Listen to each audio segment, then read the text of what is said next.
Hi everyone, hope you're having a good day. Just want to turn to Romans 10 verse 14 onwards. Just going to read from there. It says, "How then can they call on the one they have not believed in? And how can they believe in the one of whom they have not heard?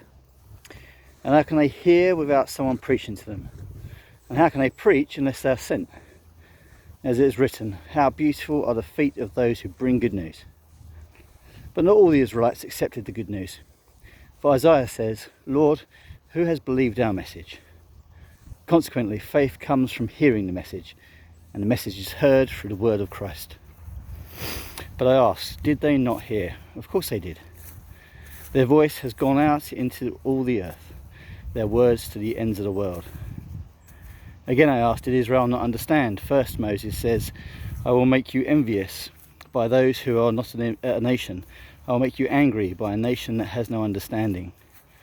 And as Isaiah boldly says, "I was found by those who did not seek me. I revealed myself to those who did not ask for me."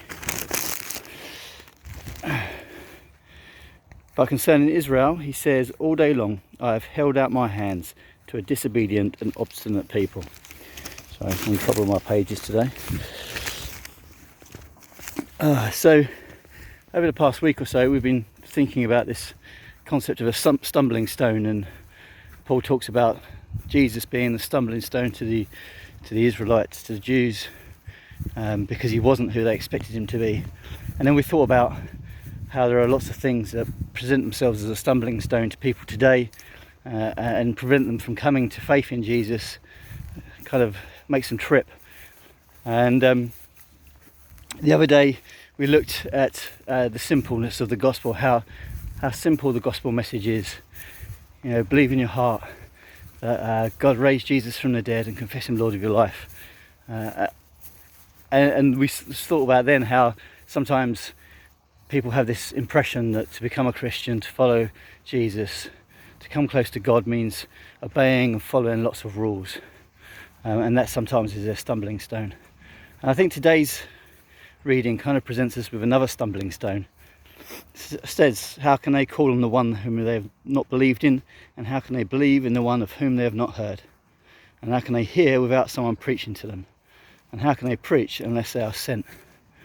And I think one of the biggest stumbling stones that people have today is that they're just not told about Jesus. It says there, how can they believe in him if they haven't heard? And that's our job. Our job is to tell people about Jesus. It goes on in that passage to talk about how lots of the Jews do not believe and still don't believe today in Jesus. And that applies to everybody. There will be people that won't believe. We can present them with the gospel, we can tell them the good news, we can tell them the simplicity of the gospel, but they may still choose not to believe. And not everyone will believe. But our job isn't to make people believe. Our job is to try our best to remove any stumbling stone we can from people not believing.